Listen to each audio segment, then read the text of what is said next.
트래블 데일리와 여행중개소와 트래블 데일리가 매일 여러분들 찾아오고 있습니다. 그날에 그리고 다음 날에 여행업계에 어떤 일이 일어날지, 여행산업에 어떤 뉴스가 있는지 전해드리고 있습니다. 네. 자, 깊어가는 겨울밤, 이제 2022년도 며칠 안 남았죠? 자, 마무리 잘 하시고요. 네. 자, 오늘 먼저 헤드라인 뭐가 있는지 살펴보고 본격적으로 시작해 보겠습니다. 먼저 첫 번째는 해외 OTA 이용률이 감소했습니다. 뭐 원인은 뭐 뻔하겠지만 과연 그것뿐인가에 대해서 저희가 분석한 그 자료를 바탕으로 여러분들에게 소개를 하도록 하겠습니다. 자, 메가더글렛이라고 그 유럽의 그 아울렛 많이 아시죠? 메가더글렛 아울렛이 엊그저께 행사를 했습니다. 그래서 2022년 운영 계획 발표를 했고요. 그리고 온다와 구글 호텔이 협력을 해서 프로모션을 진행하는데, 그냥 프로모션이면 저희가 특별히 소개를 안 할 텐데 국내 업체와 구글 호텔이 어떤 식으로 협업을 하는지 한번 보시라고 제가 이 내용을 특별히 좀 꼽았고요. 모두 투어를 통해서 이제 여행 상품을 이제 경험하게 되면 PCR 검사 좀 쉽고 빠르게 할 수 있다는 소식 전해드릴 겁니다. 대한민국 마이스 대상 및 컨퍼런스가 열렸고요. 그리고 필리핀만의 특별한 크리스마스 축제 텍스트 뉴스에 있고요. 제주항공이 T맵과 함께 손을 잡고 승무원 길 안내 서비스를 제공합니다. 관련 소식 전해드리도록 하겠습니다. 자, 12월 8일입니다. 수요일자 순서 시작하겠습니다. 자, 네, 여행 전문 조사기관 컨슈머 인사이트가 조사를 했습니다. 13,350명 대상으로 최근 1년 사이에 온라인 여행 상품 플랫폼을 이용한 경험이 있는지, 또 있다면 어떤 플랫폼을 이용했는지 묻고 결과를 분석했습니다. 자, 근데 보면은 국내 브랜드 이용한 경험률이 크게 오른 것으로 나타났다고 합니다. 뭐 이유는 뻔하겠습니다만, 대부분 조금 업계에서 좀 계셨던 분이라면 대충 이제 예상은 되죠. 그러니까 해외 여행이 사실상 불가능했죠. 그래서 해외 OTA를 사용할 일이 거의 없다고 보면 되죠. 그죠? 국내 여행이 많이 갔기 때문에 국내 호텔 검색해서 이용을 하는 거는 기존에 뭐 오늘 뭐 얘기가 나오겠지만 뭐 여기 어때라든지 야놀자라든지 뭐 이런 국내에서 아무래도 이제 좀 강한 좀 면을 보이고 있는 업체들이 주로 이제 강세를 나타내겠죠. 조사 대상 플랫폼은 주요 OTA 그리고 메타서치는 이제 그 많은 분들이 혹시나 모르시는 분들, 메타서치는 뭐야? 메타부킹은 뭐야? 메타서치는 그야말로 서치만 할 수 있는, 가격 비교만 할 수 있고, 메타부킹은 실제로 결제까지 할 수 있는 그 플랫폼이라고, 혹시 모르셨으면 그렇게 이해를 하시면 되고요. 그리고 숙박 전문 어플리케이션 브랜드 23곳 정도를 다 이렇게 한번 조사를 했습니다. 이게 어디냐면 그 23곳을 좀 말씀을 드려야 될 것 같아요. 고고싱, 네이버 여행 상품, 데일리 호텔, 마이리얼트립, 부킹닷컴, 스카이스캐너, 아고다, 야놀자, 에어비앤비, 여기어때, 와그, 익스피디아, 카약, 카이트, KK데이, 클룩, 트립하고, 트리플, 트립닷컴, 플레이윙스, 호텔스월드, 호텔스닷컴, 호텔스 컴바인 정도 이렇게 합니다. 근데 이 중에서 이제 액티비티만 하는 데는 좀 빼야겠죠. 아무래도. 자, 보니까 일단 플랫폼을 이용한 경험률이 48%가량은 좀 줄었습니다. 아무래도 여행 자체가 위축됐기도 했지만, 아무튼 그런 영향이 크죠. 최근 1년 내 여행 플랫폼 이용 경험이 있다고 응답한 소비자가 작년보다 조금 감소해서 한 48% 정도 이렇게 나갔고요. 플랫폼별 이용한 경험률은 야놀자가 20.4%로 5년 연속 부동의 1위에 올랐다고 합니다. 전년 대비 플러스 3.4%포인트 상승폭을 기록했고 처음으로 20%를 돌파를 했습니다. 이어서 여기어때가 14.7%, 이어 네이버 여행 상품이 14%로 3위를 차지했는데, 요거를 좀 봐야 될 게, 여기서 중요한 얘기가 있어요. 뭐냐? 일단 말씀드린 바와 같이 해외여행을 우리가 많이 가게 되면 아무래도 뭐 익스피디아라든지 부킹닷컴이라든지 뭐 이런 것들을 많이 이용을 하겠지. 왜냐면 물량 자체가 다르니까. 우리나라 거보다. 근데 해외여행을 못 가다 보니 국내 여행을 가다 보니 아무래도 토종 브랜드가 많이 앞서가긴 할 건데, 예상한 바와 같이 야놀자와 여기어때가 이렇게 나왔고 1, 2위.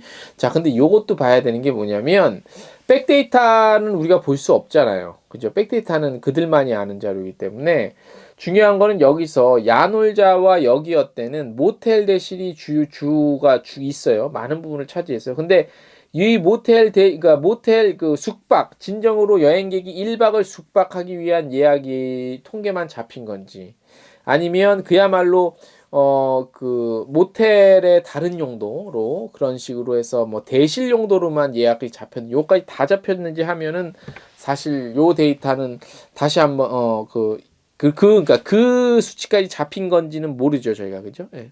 그래서 그런 것도 한번 우리가 감안을 하고 지금 제가 드리는 말씀은 들으셔야 됩니다. 보셔야 됩니다.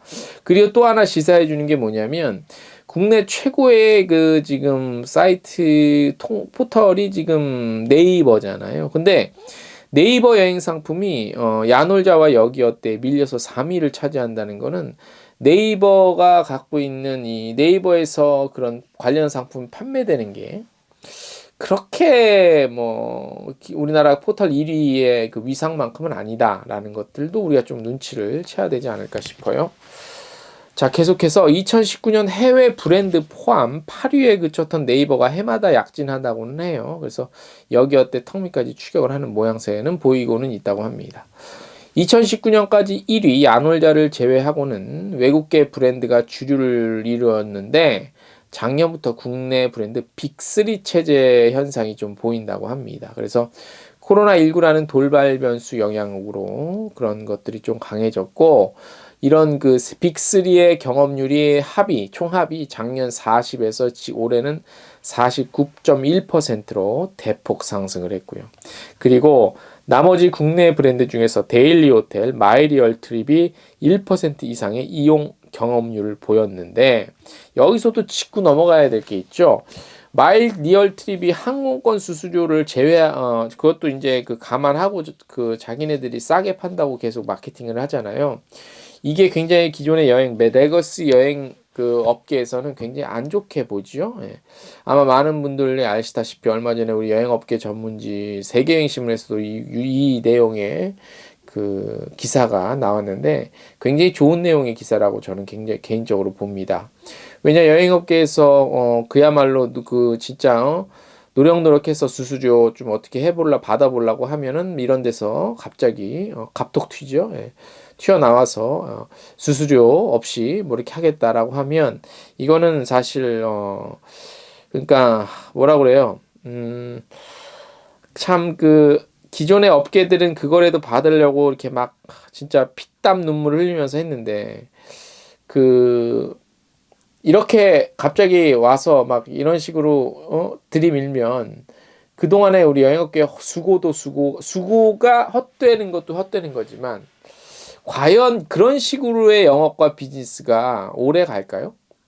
아마 그동안 우리 여행업계 스토리를 쭉 보고 경험하신, 최소 20년 이상 일하신 분들은 아실 거예요. 지금 어떻게 됐는지, 그런 업체들과 또 결과적으로는 이 전체적으로 여행 산업에 어떤 영향으로 돌아왔는지에 대해서는 더 잘 아실 거기 때문에, 마이리얼트릭 같은 이런 데서 이런 식으로 하면은 저는 조금 굉장히 제살 깎아먹는 행위다, 이렇게 좀 판단을 할 수가 있겠습니다. 네. 자, 외국계 브랜드의 약세는 작년에 이어서 계속됐는데, 빅3와 큰 격차를 두고 에어비앤비, 아고다, 호텔스닷컴, 호텔스컴바인, 스카이스캐너 등 해외 플랫폼이 그 다음 4위에서 8위 정도를 차지했고요. 아고다가 2019년에 2위, 그 다음에 지난해 4위로 해외 브랜드 중 가장 앞섰으나, 올해 순위가 하락하면서 에어비앤비 해외 브랜드 1위 자리를 내줬습니다. 스카이스캐너는 2019년 전체 3위에서 작년 7위, 올해는 8위로 떨어졌다고 합니다. 이거는 딱 보면 나와요, 답이. 왜냐?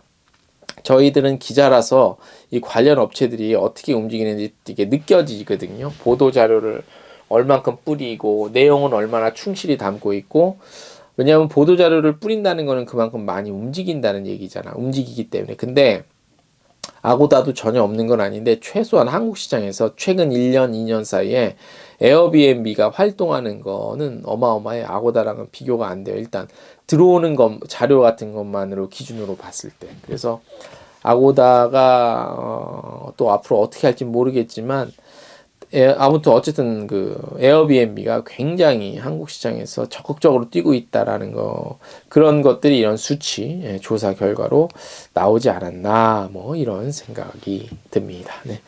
어떻습니까? 뭐 저희가 보내온 컨슈머 인사이트에서 보내온 자료를 바탕으로 소개를 해드렸고, 제 나름대로 분석을 달아봤는데 아마 제 분석이 크게 틀리지는 않을 거라고 보고요. 혹시 저의 분석 외에 다른 관점이 좀 있으시다면 언제든지 저희 뭐 유튜브 댓글 창이나 이런데 남겨주세요. 뭐 그런 거 갖고 좀 치고받고 저는 좀 싸워봤으면 좋겠는데 너무 그런 게 없어. 네. 자, 다음 소식입니다. 유럽 최대 아울렛이죠. 메가더글렌 디자이너 아울렛이 지난 6일 유럽 여행 관계자들 대상으로 연말 감사 행사를 통해서 2022년 계획을 밝혔습니다. 메가더글렌은 행사를 통해 이탈리아, 독일, 프랑스, 스페인, 영국 등 유럽 전역에 위치한 주요 센터들 소개하고요. 센터 내에서 경험할 수 있는 다양한 브랜드와 쇼핑 서비스와 함께 2022년 계획을 발표했습니다. 요게 이제 메가더글렌의 포트폴리오입니다. 그래서 메가더글렌의 뭐 아주 뭐 엄청난 고가의 그 막 브랜드라기보다도 비교적 좀 고가 뭐 좀 그래도 가격이 좀 나가는 그런 그 저기 브랜드들이 있죠. 그래서 이렇게 보면 지금 유럽 위주고 북미는 밴쿠버에 있고, 여기 지도 혹시 보이세요? 네, 지도 이렇게 보시면 이렇게 영국 쪽에도 있고요. 빛 때문에 혹시 잘 안 보이시면 영국 쪽에다 유럽에 이렇게 독일, 프랑스, 그다음에 서유럽 밑에도 이렇게 있고요. 이탈리아 비롯해서 밴쿠버 이렇게 있습니다. 그래서 전 세계 26개인가? 예, 있을 거예요, 아마. 그래서 특히 밴쿠버 같은 경우는 공항 환승 때 잠깐 시간 날 때 가기 딱 좋아요. 예. 이렇게 아시는 분들은 아실 거예요, 다. 자, 그래서 포트폴리오도 아주 멋있게 나오죠. 예. 자, 내년 계획도 발표했고, 원래 메가더글렌 연말 행사가 재밌어요. 원래 막 신나게 막 노래도 부르고 게임도 하고 그런 건데, 올해는 이제 요거 겨우겨우 지금 오프라인 행사를 한 거예요. 간단하게. 근데 원래 되게 재밌어요. 작년에도 못했고, 재작년에 했을 땐 제가 또 막 노래 맞추는 거 막 맞춰갖고 나가서 김건모 노래도 막 부르고 놀고 그랬어요. 재밌게 해요. 아무튼 올해는 조금 축소해서 하긴 했습니다. 메가더글렌은 유럽 여행 및 세일즈 활성화를 위해 여행사 담당자 대상으로 2022년엔 성과별 인센티브를 지급하는 프로그램을 내년 상반기에 진행합니다. 기존에는 여행사에게 지급을 했다면 내년에는 그러니까 개별 각 개인에게, 여행사 담당자에게 지급을 한다는 거죠. 또한 2023년 초에 파리 서부 근교에 메가더글렌 디자이너 아울렛 파리 지베르니를 오픈할 계획이고요. 28,000여 평의 공원 안에 쇼핑 공간, 디자인, 전시, 카페 등 패션과 예술을 결합해서 새로운 프렌치 쇼핑 경험을 제공합니다.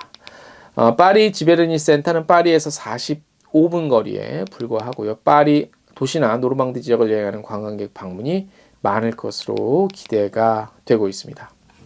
한국인이 가장 많이 찾는 메가더글렌 센터는 오스트리아는 이제 판도로프, 이탈리아는 밀라노의 세라발레, 베니스의 노벤타 디 피아베, 로마의 카스텔 로마노.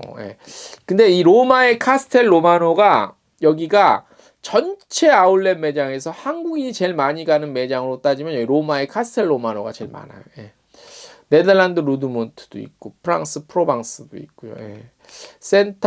해당 센터는 이제 그 유럽 현지인을 제외하고 전 세계 방문객 중 한국인 방문 모두 상위 탑5 안에 들 정도로 한국인이 한때 굉장히 곽강을 받는 곳입니다. 류영미 메가더올렛 한국사무소 대표는 힘든 시기에도 보내주신 성원에 감사하다고 밝혔고요. 전 센터는 메가더올렛 전 글로벌 전 센터는 모두 안전하게 문을 열고 여러분들을 기다리고 있고 엄격한 방역 지침 준수하고 안전한 쇼핑이 될 수 있도록 준비하고 있다고 밝혔습니다. 웰컴, 어서 오십시오 라고 외치는 거죠. 네. 그래서 아무튼 우리 그 여행사도 그렇고 일단 FIT 계획은 계속 꾸준히 간대요. 이렇게 물어보니까 간다고 하고 그래서 좋은 또 득템 여행의 또 다른 재미 득템 요것도 한번 득템의 행복을 누려보셨으면 좋겠습니다. 다음 소식 숙박 B2B 스타트업이죠. 온다가 국내 호텔의 D2C는 뭐냐? B2B도 아니고 B2C도 아니고 D2C 다이렉트 투 컨슈머입니다. 이런 환경 구축 돕기 위해서 구글과 손잡고 대규모 프로모션을 실시하는데 과연 국내 업체가 구글과 어떤 방식으로 손을 잡고 프로모션을 하는지 한번 살펴보겠습니다. 자, 이번 행사는 숙박 및 여행업계의 디지털 전환 흐름 속에서 호텔 고객에게 숙박 상품을 직접 판매하고자 하는 호텔들이 자생력을 가질 수 있도록 돕기 위해 기획이 됩니다. 온다는 지난 7월 국내 최초로 구글 호텔과 공식 파트너십을 체결을 했죠. 프로모션 대상은 OTA 플랫폼을 통해 고객을 유입해온 삼성급 이상 호텔들로 총 100곳을 선정해서 혜택을 제공하는데요. 호텔별로 최대 5천만 원까지 광고비, 마케팅 컨설팅, 수수료 무상 혜택 등이 지원됩니다. 우선 70개 호텔에는 온라인 부킹 엔진 구축 및 구글 호텔 연동, AI 챗봇 이용료를 지원하는 스탠다드 서비스를 제공하고요. 그리고 25개 호텔에는 스탠다드 서비스에 더해서 부킹 엔진 결제 수수료 특별 할인까지 적용을 해줍니다. 프리미엄 혜택 대상으로 선정된 호텔 5곳은 1,000만 원 상당의 구글 호텔 마케팅 패키지 누릴 수 있습니다. 온다 플랫폼을 도입한 호텔들은 구글 호텔을 통해 국내 관광객은 물론 세계 곳곳에 퍼져 있는 예비 손님들과 만날 수 있습니다. 그리고 구글 호텔은 다른 숙소 예약 사이트들의 정보를 모아 보여주는 메타 사이트 형태로 구성되어 있으며 이게 아주 핵심이에요. 그래서 구글 맵과 연동이 돼서 전 세계 숙소 위치를 손쉽게 확인할 수 있는 등 외국인 고객 유치에 효율적으로 활용할 수 있습니다. 무엇보다 수수료 감축 효과가 크다고 할 수 있는데요. 호텔 입장에서 외부 플랫폼이 아닌 호텔 공식 홈페이지를 통해 고객을 직접 만날 수 있어 기존의 중간 판매 채널에 지불했던 수수료를 절감할 수 있다고 합니다. 여러 가지 시사점을 주죠. 그죠? 이런 식으로 붙어 먹을 수 있구나. 붙어 먹을 수 있구나. 그것도 주고 그리고 보면 지금 중요한 게 뭐냐면 지금 이렇게 보면 그러니까 많이 팔기 위해서는 좀 대중성을 갖는 게 필요하죠. 하지만 몇몇 정말 럭셔리 리조트 호텔들은 이런 OTA 플랫폼의 상품 안 걸어요. 직접 자기네 사이트를 오든지 해서 회원을 가입해야만 객실을 볼 수 있고 예약을 할 수 있고 그런 거예요. 예를 들어서 남해 아난티 호텔 리조트 같은 경우도 그렇죠. OTA에서 예약하죠. 못하죠. 직접 다이렉트 부킹해야 되죠. 그런 것들로 되는데 아마 그래서 모르겠습니다. 지금 막 OTA 대중적으로 막 팔고 판매하고 이런 것도 있지만 점점 다이렉트 부킹만 고집하는 쪽의 여행 호텔이 좀 더 많이 늘어나지 않을까? 이런 생각도 한번 해봤습니다. 생각이라고해도 요건 상상의 영역. 그렇게 해봤습니다. 그래서 그런 생각하면 재밌지 않나요? 저만 재밌나? 네. 그렇습니다. 아무튼 이렇게 흐름을 이렇게 보면. 자, 제주항공이 모빌리티 서비스 티맵과 협력을 합니다. 티맵 다 아시죠? 핸드폰에 보면 티맵 내비게이션. 자, 근데 뭘 협력을 했냐? 7일부터 되는데 길 안내 서비스예요. 티맵. 그래서 뭐냐면 항공기 기내 방송을 하는 것처럼 자동차 내비게이션에서 목소리가 제주항공 승무원의 목소리가 나와요. 재밌겠죠. 그죠? 왠지 운전하고 가면서 비행기 승무원이 비행기에서 하던 소리 같은 것들이 나오는 거야. 예를 들어서 뭐 이제 승무원 길 안내 서비스를 선택하면 제주항공 객실 승무원의 목소리로 손님 여러분, 이 비행기는 제주항공과 티맵의 스페셜 항공기입니다. 곧 이륙하겠습니다. 좌석 벨트를 매셨는지 다시 한번 확인해 주시기 바랍니다. 라는 음성이 나옵니다. 그리고 뭐 경로를 탐색합니다. 좌회전입니다. 우회전입니다. 뭐 이렇게 나오는 거예요. 그죠? 그래서 뭐 요 비행기는 막 이제 있잖아. 그런 느낌적인 느낌이 온다는 거죠. 네. 그래서 한번 그런 것 때문에 이제 협력을 했대요. 그 얘기예요. 네. 뭐 심각한 얘기는 아니고 근데 제주항공이 보면 이런 거 되게 잘 좀 참시네. 홍대 호텔 자기네들 호텔 있잖아. 그 호텔에다가 이렇게 비행기 실내 같은 그런 인테리어 꾸미고 카페하고 또 길 안내 서비스도 있는데 요런 거 아주 좀 제주항공이 좀 강해. 그죠? 잘하면 재밌게. 그래서 어떤 게 또 나올지 좀 기대도 되네. 재밌잖아. 그죠? 예. 자, 일단은 오늘 저희가 준비한 소식은 대략 여기까지고요. 자, 이제 수요일자고 이번 한 주도 이제 뭐 중반 넘었으면 수요일, 목요일 지나면 또 다 끝난 거예요. 그죠? 예. 자, 대설이었는데 눈이 안 왔고 미세먼지가 왔습니다. 건강 잘 챙기시고요. 내일도 우리 여행업계에 계신 분들 지치고 한 해 또 이렇게 지나가면서 한 해 다 마감하면서 좀 쓸쓸하기도 하고 그럴 거예요. 지치지 마시라고 제가 화이팅 또 외치면서 마무리하겠습니다. 화이팅!